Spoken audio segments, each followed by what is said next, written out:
Era comeback dramatis seorang pembalap yang jatuh lalu bangkit lagi untuk memenangkan balapan dikabarkan akan segera berakhir.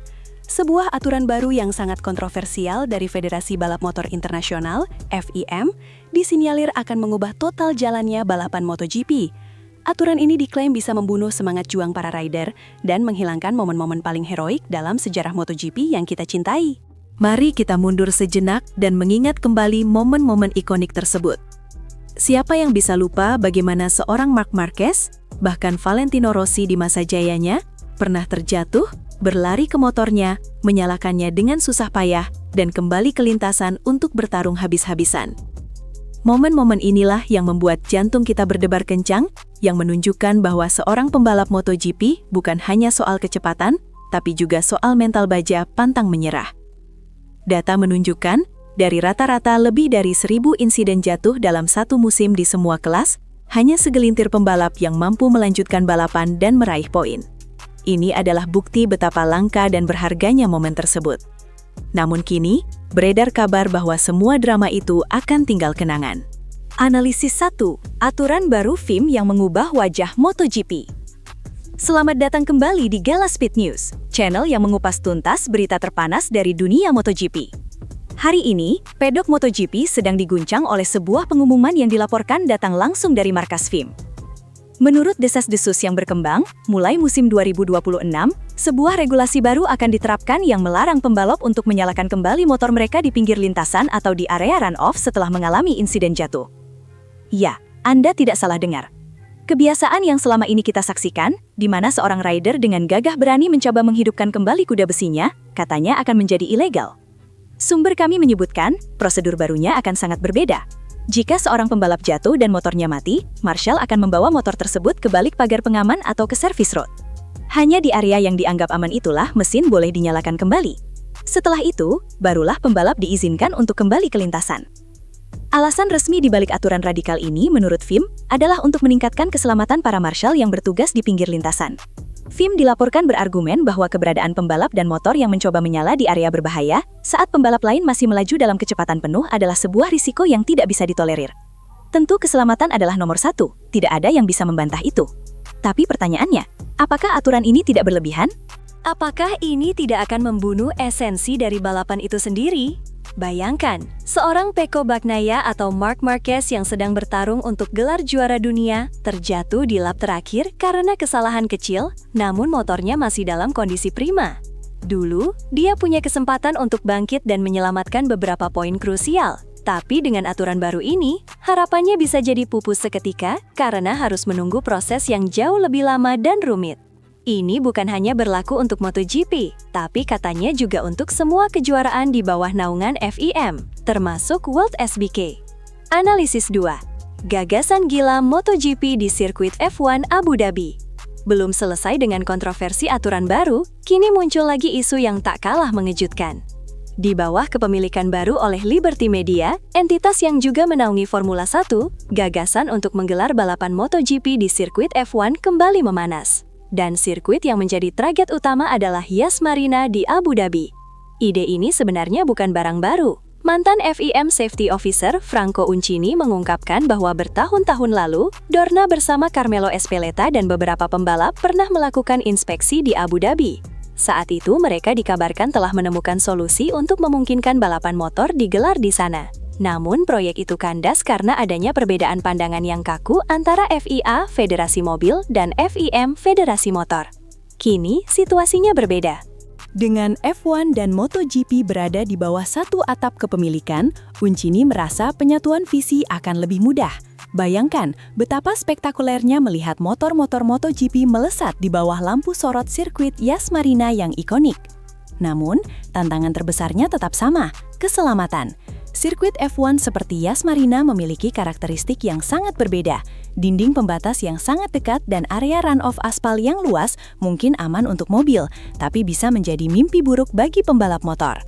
Proses homologasi sirkuit oleh FIM sangat ketat dan tidak bisa ditawar, bahkan oleh pemilik baru sekalipun.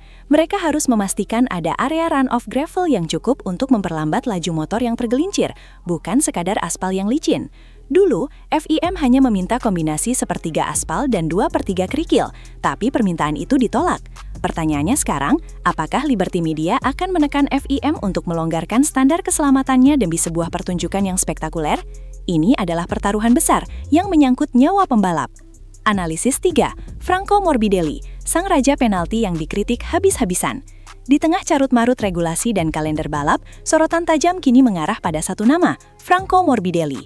Musim ini, Morbidelli seolah menjadi langganan ruang FIM Stewards. Berbagai sumber menyebutkan bahwa dirinya adalah pembalap yang paling sering berhadapan dengan pengawas balap. Gaya balapnya yang super agresif dan terkadang dianggap ceroboh telah memicu serangkaian insiden. Puncaknya adalah ketika ia terlibat senggolan dengan Jorge Martin di Catalunya, yang membuatnya diganjar penalti dan peringatan keras dari panel FIM yang dipimpin oleh Simon Cravar. Morbidelli sendiri tidak menampik. Semua orang tahu saya adalah pembalap yang agresif dan akan menyerang kapanpun ada kesempatan, ujarnya. Ia mengakui terkadang membuat kesalahan, namun menegaskan tindakannya tidak pernah didasari niat jahat. Pablo Nieto dari timnya mencoba memahaminya. Ia menjelaskan bahwa ketika seorang pembalap dengan kecepatan bagus harus memulai balapan dari posisi belakang karena hasil kualifikasi yang buruk, ia terpaksa mengambil risiko besar di lap-lap awal untuk memperbaiki posisi. Inilah akar masalah Morbidelli. Data kualifikasinya sangat fluktuatif, kadang bisa start dari baris depan, tapi tak jarang juga terlempar jauh ke belakang. Ketika start dari belakang, ia seolah berubah menjadi predator yang lapar, mencoba menerkam semua pembalap di depannya, dan disitulah kesalahan sering terjadi. Simon Cravar dilaporkan telah menghabiskan banyak waktu untuk berbicara dengan Morbidelli, memberinya pemahaman tentang etika dan cara menyalip yang benar di era MotoGP modern yang begitu ketat. Namun insiden terus saja terjadi. Cedera tangan yang dialaminya di Valencia setelah menyenggol motor Alex Espargaro menjadi penutup musim yang pahit baginya. Kini, publik dan pedok bertanya-tanya, apakah Morbidelli bisa mengubah gaya balapnya? Ataukah ia akan selamanya dikenal sebagai si bengal di lintasan? Situasi Franco Morbidelli ini menjadi semakin panas karena ia berada di jantung persaingan Ducati. Di satu sisi kita punya Pecco Bagnaia, sang juara bertahan yang presisi. Di sisi lain ada Jorge Martin, sang martinator yang eksplosif, dan juga Enea Bastianini yang tak kalah cepat. Morbidelli yang menunggangi motor Ducati di tim satelit sekelas VR46 seolah merasa harus membuktikan sesuatu lebih dari yang lain. Setiap manuver agresifnya bukan hanya pertarungan untuk posisi, tapi juga pertarungan untuk eksistensi dan pembuktian diri di tengah kepungan para monster Ducati lainnya. Ingat, rivalitas di dalam garasi Ducati sendiri sudah sangat panas. Setiap poin, setiap posisi sangat berharga.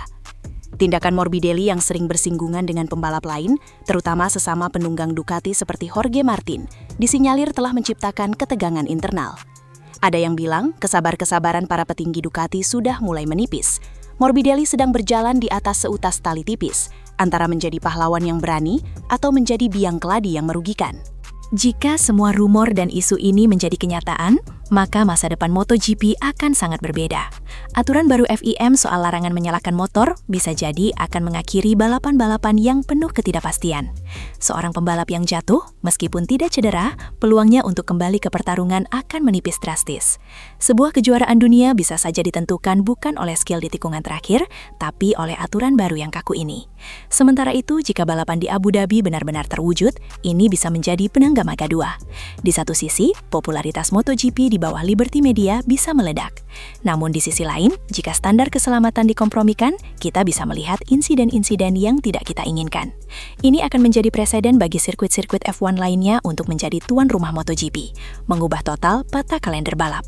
Dan untuk Franco Morbidelli, musim depan akan menjadi musim penentuan. Ia harus bisa menyeimbangkan agresivitasnya dengan perhitungan yang matang. Jika tidak, bukan tidak mungkin posisinya di tim elit akan terancam. Ducati tidak kekurangan talenta muda yang siap menggantikannya. Morbidelli harus membuktikan bahwa ia bukan hanya cepat, tapi juga cerdas. Masa depannya ada di tangannya sendiri. Itulah tadi kupas tuntas berita-berita paling panas dari dunia MotoGP hari ini, hanya di Gala Speed News. Sekarang giliran kalian. Bagaimana pendapat kalian tentang aturan baru FIM ini? Apakah ini langkah maju untuk keselamatan, atau justru membunuh drama dan semangat juang pembalap? Dan bagaimana dengan Franco Morbidelli? Apakah dia pantas mendapatkan semua kritik ini, atau dia hanya korban dari ambisinya yang terlalu besar? Tulis semua pendapat dan teori kalian di kolom komentar di bawah. Mari kita berdiskusi. Jangan lupa untuk menekan tombol like jika kalian suka dengan video ini, subscribe channel Gala Speed News, dan nyalakan lonceng notifikasinya agar kalian tidak ketinggalan update berita MotoGP paling viral dan mendalam berikutnya. Terima kasih sudah menonton, sampai jumpa di video selanjutnya.